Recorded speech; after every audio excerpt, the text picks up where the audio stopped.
Continuando con el ciclo de seminarios de la Unidad de Alto Riesgo Obstétrico del Posgrado de Ginecología y Obstetricia, el día de hoy hablaremos sobre la restricción del crecimiento intrauterino.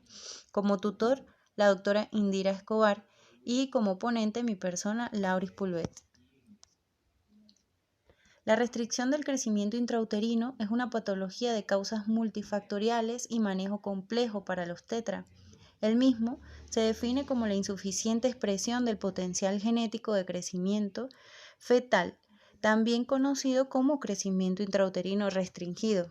En general, se ha definido a los fetos pequeños como aquellos cuyo crecimiento fetal es menor al esperado, el cual se encuentra por debajo del percentil 10 para su edad gestacional.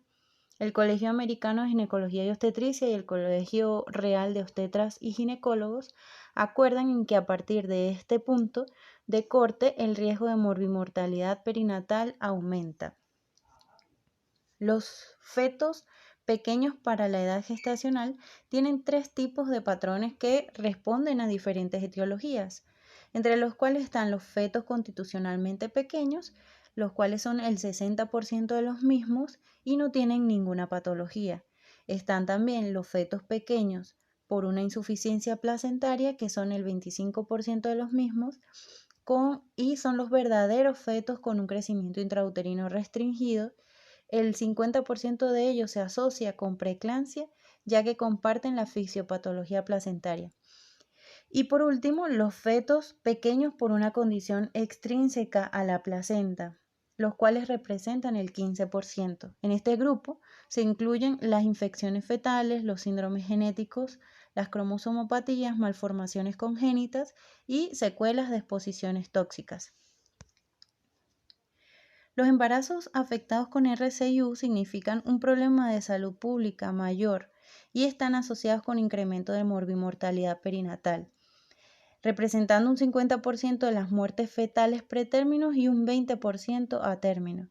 La mortalidad perinatal varía según el peso fetal y la edad gestacional, y se calcula que cuando el percentil es menor a 10, la tasa de mortalidad aumenta 8 veces y cuando es menor a 3, aumenta 20 veces. También tenemos que se pueden presentar en el 50% de los fetos con RCIU alteraciones en la frecuencia cardíaca fetal en el registro cardiotocográfico, asociadas a insuficiencia placentaria, oligoamnios y o compresión del cordón. En cuanto a la morbilidad neonatal, puede haber asfixia, depresión, acidosis, hipotermia, policitemia, convulsiones, apneas, mayor ingreso a UTI, etc. A largo plazo pueden presentar crecimiento físico alterado, coeficiente intelectual menor a la media para la edad y síndrome metabólico del adulto y en algunos casos enfermedades cardiovasculares. Las causas de RCIU pueden dividirse en maternas, fetales y ovulares. Entre las maternas tenemos las trombofilias, nefropatías, vasculopatías, hipoxias, cardiopatías, malnutrición, exposición a tóxicos y fármacos e infecciones. En las fetales están las cromosomopatías, genopatías, malformaciones congénitas, gemelaridad, infecciones y anemia. Y entre las ovulares tenemos las anomalías uterinas, miomas, los tumores, trombohematomas y mosaicismos placentarios y la inserción marginal y filamentosa del cordón umbilical. La detección de pacientes por factores de riesgo es muy pobre, ya que solo el 30% de los pacientes con RCIU tienen factores de riesgo. Tenemos que los factores mayores son o incluyen la RCIU anterior, el feto muerto anterior, las preeclampsias en embarazos anteriores, el desprendimiento prematuro de placenta normoinserta en un embarazo anterior, índice de pulsatilidad promedio de arterias uterinas mayor al percentil 95 para la edad gestacional, una edad materna mayor a 40 años, también patologías preexistentes como hipertensión arterial crónica, diabetes con enfermedades vasculares, patología renal, etc. Y el consumo de alcohol durante el embarazo, entre otros. Y entre los factores menores tenemos la edad materna menor a 16 años o entre 35 y 40, bajo nivel socioeconómico, el control prenatal insuficiente, las técnicas de reproducción asistida, un índice de masa corporal menor a 20 o mayor a 30 y una anemia severa, entre otras causas. Tradicionalmente se clasificaban las RCIU según la proporcionalidad de la biometría fetal en RCIU simétricos y asimétricos. La distinción entre uno y otro no añade mayor información clínicamente útil para el manejo obstétrico actual, por lo que nos centramos en la clasificación donde nos va a permitir un seguimiento y tomar decisiones a la hora de su manejo, la cual la divide en RCIU precoz y RCIU tardía, usando como límite las 34 semanas, siendo la restricción intrauterina precoz cuando es menor a las 34 semanas, la cual tiene una baja incidencia. Hay un grado de insuficiencia placentaria alto. También encontramos hipoxia franca, tolerancia fetal a la hipoxia alta con deterioro progresivo antes de la muerte. También se obtienen resultados perinatales malos o muy malos con alta mortalidad y morbilidad neurológica más franca. Es de fácil detección por los signos y la secuencia Doppler relativamente frecuente. El manejo es fácil en vista de que la secuencia constante de deterioro cardiovascular permite predecir la muerte y la restricción tardía, que es aquella que tiene lugar luego de las 34 semanas. Esta tiene una incidencia elevada con un grado de insuficiencia placentaria bajo, una hipoxia sutil, baja tolerancia fetal a la hipoxia y hay ausencia de secuencia clara habitualmente. Se obtienen resultados perinatales malos en menor proporción, con menor mortalidad y morbilidad neurológica más sutil. Es de difícil detección en menos del 50% de los casos por los signos los signos más sutiles y la secuencia inconstante. Y es de difícil manejo, pues no se evidencian signos de deterioro cardiovascular y debe utilizarse el Doppler para cambios cerebrales. Una clasificación que permite estandarizar el seguimiento y la conducta en los fetos con RCIU es la basada en los cambios a nivel del Doppler, la cual estadifica la RCIU en tipo 1, tipo 2, tipo 3 y tipo 4. Siendo los criterios para la tipo 1 un IP de la arteria umbilical mayor al percentil 95, un peso estimado fetal menor al percentil 3, la relación cerebroplacentaria menor al percentil 5, una arteria cerebral media menor al percentil 5, IP de las arterias uterinas mayor al percentil 95, lo que nos indica que hay una insuficiencia placentaria leve o moderada. En las mismas el seguimiento debe ser semanal con una finalización a las 37 semanas. En el tipo 2 encontramos que hay una arteria umbilical con un fin de la diástole ausente o reverso. Hay ya una insuficiencia placentaria severa. Y en el tipo 3, las arterias umbilicales con un fin de diástole en reversa y un IP del ductus venoso mayor al percentil 95. Acá hay una baja sospecha de acidosis fetal. El control o seguimiento se recomienda para este tipo a cada 1 o 2 días y la interrupción o finalización del embarazo a las 30 semanas a través de una cesárea. En el tipo 4 encontramos que hay un ductus venoso ausente o en reversa y una desaceleración de la frecuencia cardíaca fetal. Acá ya hay una alta sospecha de acidosis fetal, por lo que la interrupción es inminente. Para el diagnóstico de RCIU es importante el correcto cálculo de la edad gestacional y la identificación de factores de riesgo en cada una de las consultas que se realiza a la paciente. La predicción o valor predictivo positivo de RCIU a través de la detección de factores de riesgo en la historia clínica es de solo el 30%. Asimismo, sucede con la palpación abdominal para predecir un feto pequeño para la edad gestacional, por lo que debe ser complementada con la biometría ecográfica. Igualmente, la medición de la altura uterina tiene una precisión diagnóstica limitada para predecir un feto pequeño para la edad gestacional. El hallazgo clínico clave para sospechar la presencia de una RCIU es una altura uterina que sea menor a la esperada según el percentil para la edad gestacional. Y en la evaluación de la ganancia ponderal materna, cuando los valores de incremento de peso maternos son inferiores a los que se consideran normales para esa población, hay un riesgo ya de RCIU.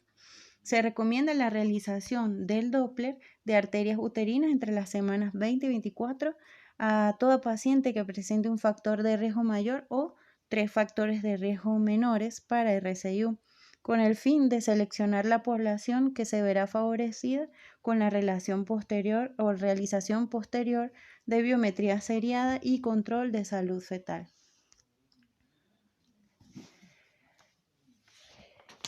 En el examen de mayor precisión para confirmar el diagnóstico presuntivo de RCIU es la ecografía, donde se recomienda la ecografía seriada en pacientes con un screening combinado en el tercer trimestre que informa un riesgo incrementado de RCIU y preeclampsia.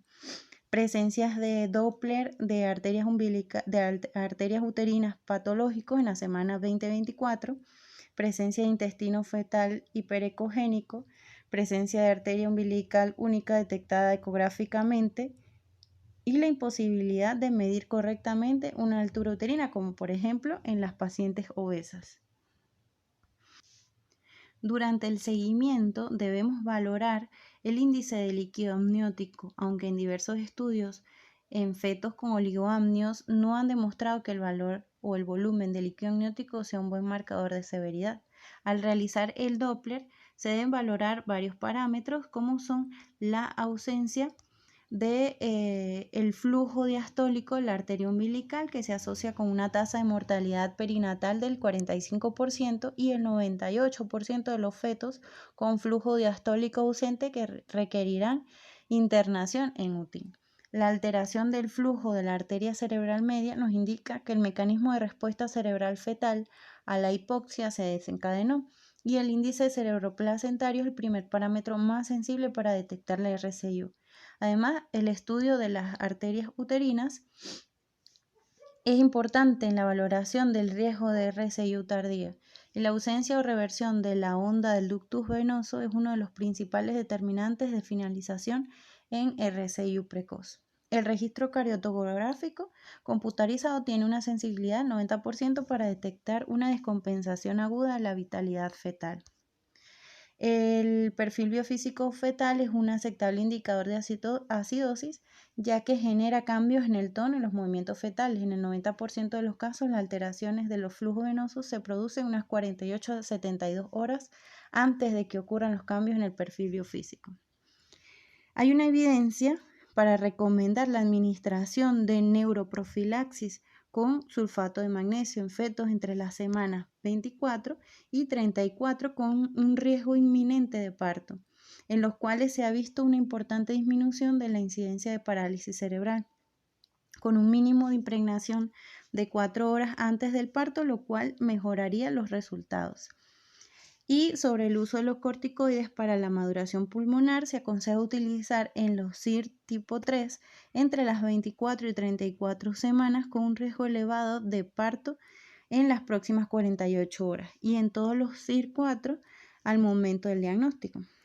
Se debe tener en cuenta que con la administración de corticoides, la mayoría de los fetos con un flujo de fin de diástole ausente en la arteria umbilical presentan una recuperación transitoria de unos 3 a 5 días del flujo diastólico, lo que es un efecto transitorio y no debe hacer cambiar la conducta. Se dividen los fetos con un peso por debajo del percentil 10 después de las 34 semanas en dos grupos, donde tenemos los pequeños para la edad gestacional con un Doppler de las arterias uterinas y el índice cerebroplacentario normales y un peso estimado fetal que está menor o por debajo del percentil 10, pero es mayor al percentil 3. Y está la RCIU con Doppler de las arterias uterinas en un percentil mayor al 95, un índice placentario menor al percentil 5 y un peso estimado fetal menor al percentil 3. Para incluirlo en el grupo de RCU se deben dar por lo menos una de las tres condiciones. En los casos en los que no existan signos de insuficiencia placentaria con un índice cerebroplacentario y arterias uterinas normales en el control del primer trimestre, los controles se realizarán cada 2 semanas usando el índice cerebroplacentario como herramienta de control. Si se tiene un IP de la arteria cerebral media por debajo del percentil 5, es un signo de vasodilatación cerebral. El control debe realizarse cada 3 o 4 días y se debe añadir al control, en estos casos, el ductus venoso que permitirá predecir la aparición de acidosis. La finalización del embarazo en los fetos pequeños para la edad gestacional se debe realizar mediante la evolución espontánea hasta las 40 a 41 semanas. En los fetos con RCIU, la conducta dependerá del parámetro que se incluyó en este grupo. Si tienen un índice cerebroplacentario alterado o arterias uterinas alteradas, se realizará inducción con monitoreo a las 37 a 38 semanas. Y si presenta una arteria cerebral media con signos de vasodilatación, la finalización se realizará entre las 34 y 37 semanas mediante una inducción con monitoreo, pero se debe tener en cuenta que en estos casos hasta en el 60% se va a terminar realizando una cesárea de urgencia por pérdida del bienestar fetal. A continuación, les traigo el siguiente artículo publicado online en marzo de 2017, donde se realiza una revisión sobre la restricción del crecimiento fetal, un conocimiento actual.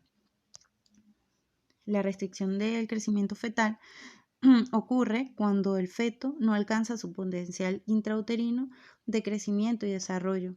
Es la segunda causa principal de mortalidad perinatal en un 30% y también la causa más común de nacimientos prematuros. La RCI es una condición que afecta del 5 al 10% de todos los embarazos y es la segunda causa más común de mortalidad perinatal.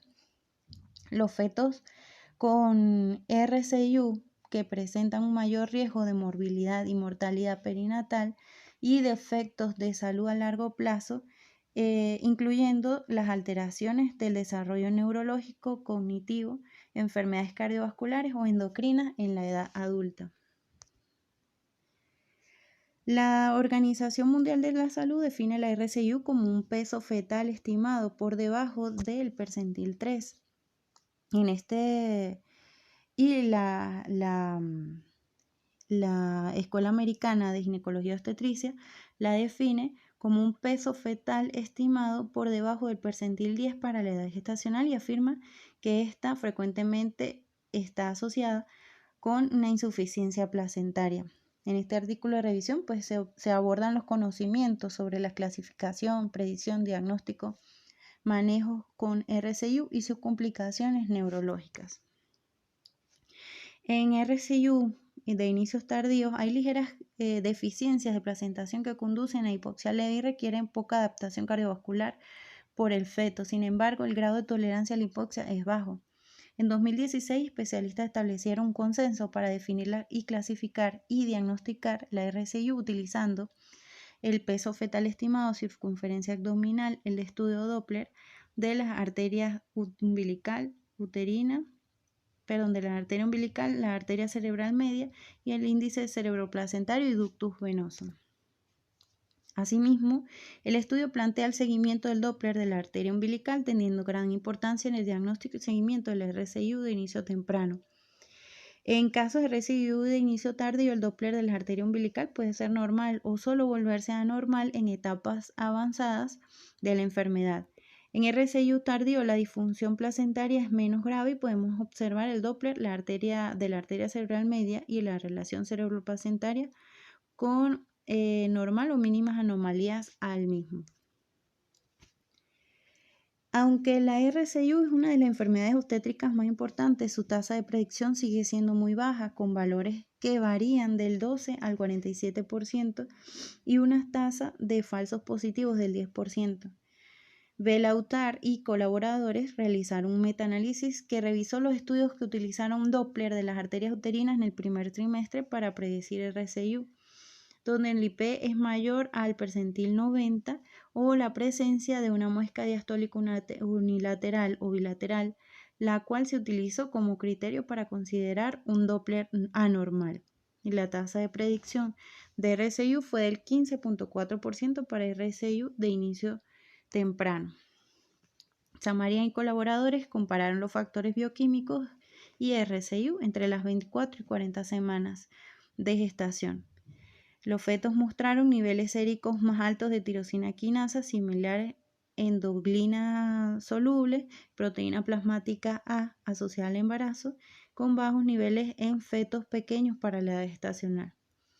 Signin y colaboradores analizaron la proteína plasmática A y la beta-HCG en 3.332 mujeres embarazadas en el primer trimestre, observando bajos niveles de la misma y altos de beta-HCG en RCIU.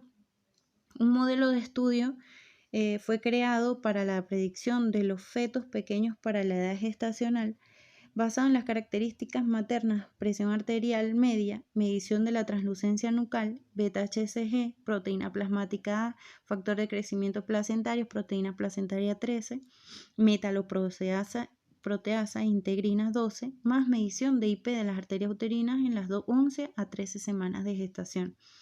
Este modelo logró una tasa de detección del 73% con una tasa de falso positivo del 10% para estos fetos antes de las 37 semanas.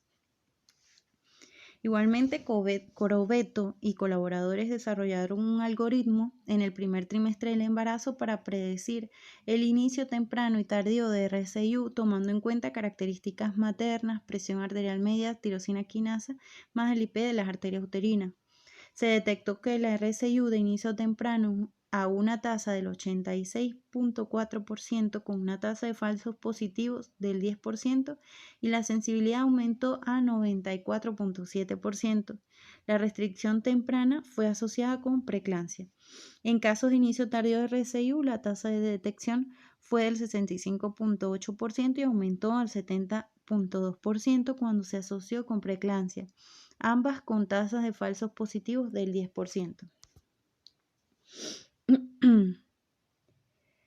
Este análisis concluye indicando la utilidad del Doppler de las arterias uterinas, arterias umbilicales, arteria cerebral media, ductus venoso, para identificar fetos con crecimiento restringidos en riesgo de hipoxia, que corresponde aproximadamente al 40% de los casos.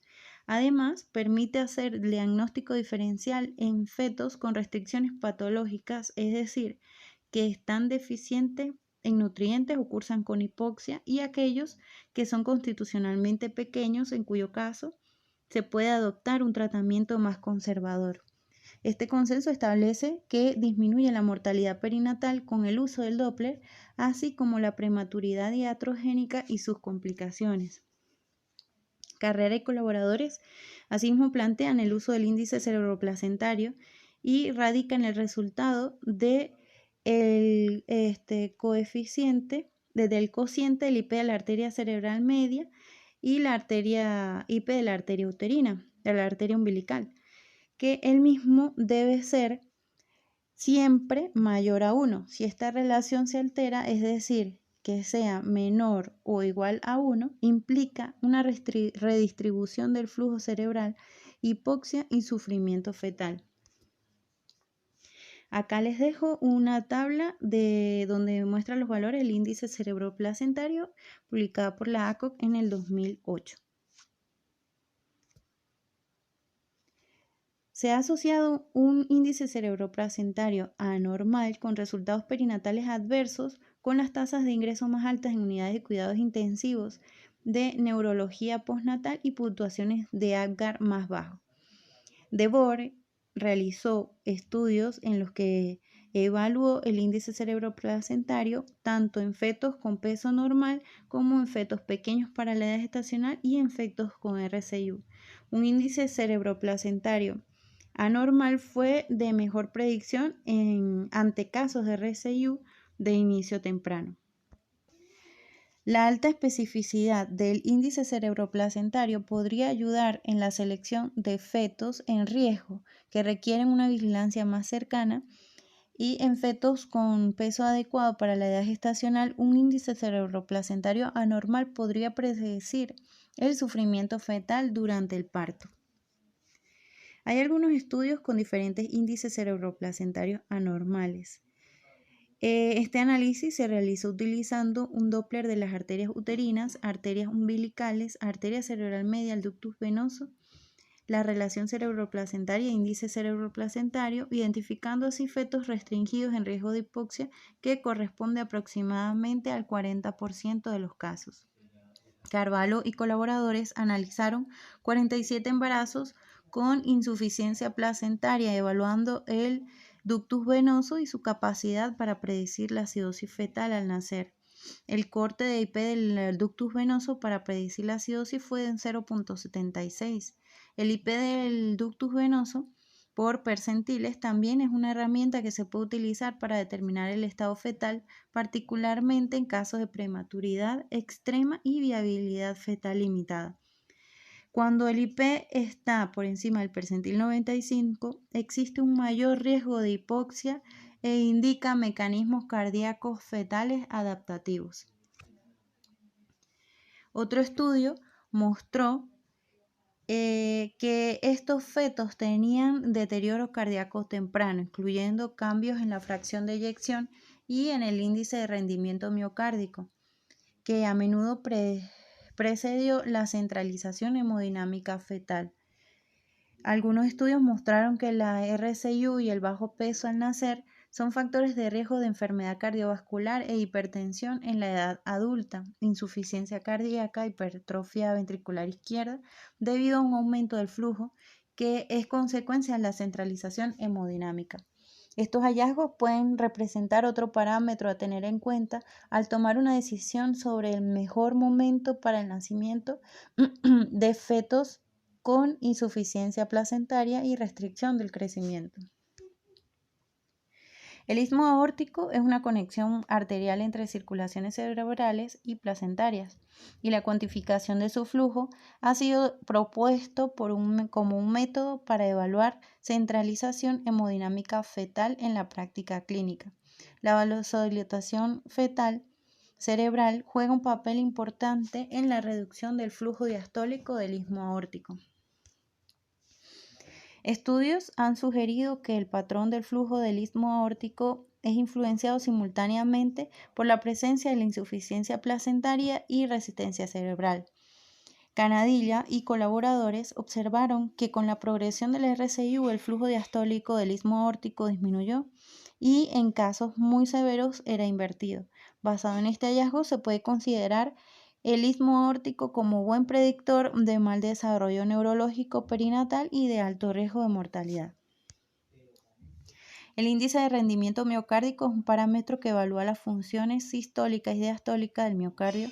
También se ha encontrado que está elevado en fetos con RCIU con una correlación lineal con etapas de gravedad hemodinámica.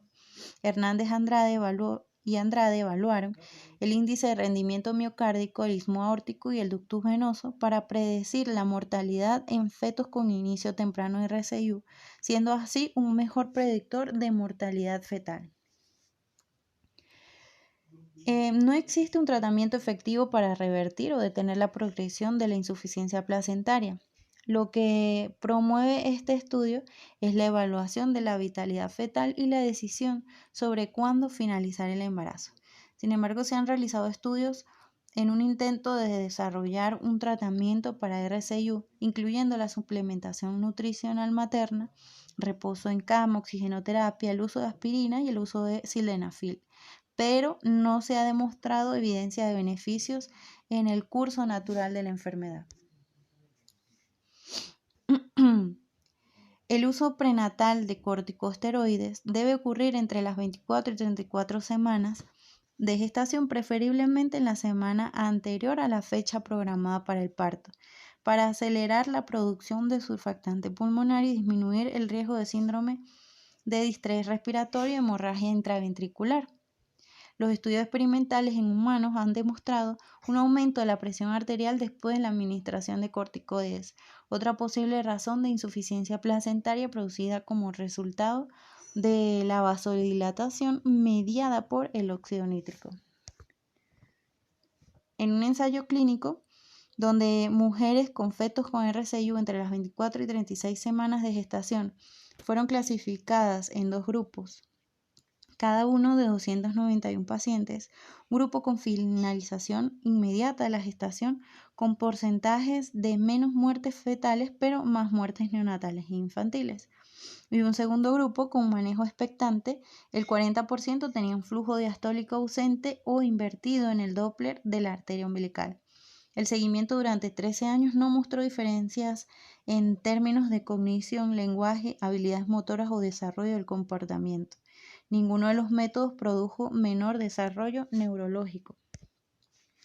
En el seguimiento de estos fetos, el primer paso importante es tratar de distinguir casos de la verdadera RCIU que se asocia con insuficiencia placentaria y peor resultado perinatal.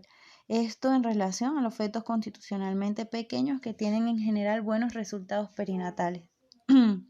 Como conclusión, la evidencia reciente muestra que los fetos con RCIU tienen un mayor riesgo de deterioro del desarrollo neurológico en la infancia que en los fetos pequeños para la edad gestacional, como se ha venido mencionando. Por lo tanto, la identificación de estos a una edad gestacional temprana podría beneficiar a estos niños a través del monitoreo y tratamiento para reducir el posible impacto en los resultados neurológicos. El objetivo principal es diferenciar los fetos constitucionalmente pequeños y fetos sanos del RCIU, que incluyen los fetos con alteraciones del Doppler. Otro aspecto importante presentado es la revisión de clasificación más reciente y la más utilizada basado en el tiempo de inicio. La RCIU de inicio temprano y la tardía muestran diferencias patogénesis, diagnóstico y tratamiento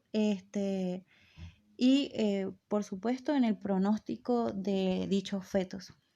Como el RCIU es una enfermedad de diagnóstico difícil, especialmente el de inicio tardío, la predicción es importantísima para distinguir mujeres embarazadas que deberían ser monitoreadas más de cerca.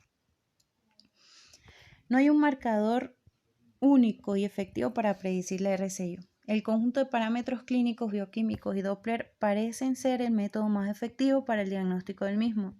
La evaluación del bienestar fetal y finalización de la gestación son las principales estrategias de manejo para la RCIU porque no existe un tratamiento clínico efectivo para este momento. La restricción del crecimiento fetal es un síndrome multifactorial que puede definirse como una condición en la que el feto no alcanza su potencial intrauterino de crecimiento y desarrollo neurológico como consecuencia de la disminución de la función placentaria. El diagnóstico temprano de esta entidad puede permitir el monitoreo adecuado del estado fetal, minimizando así los riesgos del parto prematuro y también la hipoxia intrauterina. Por su atención, muchas gracias.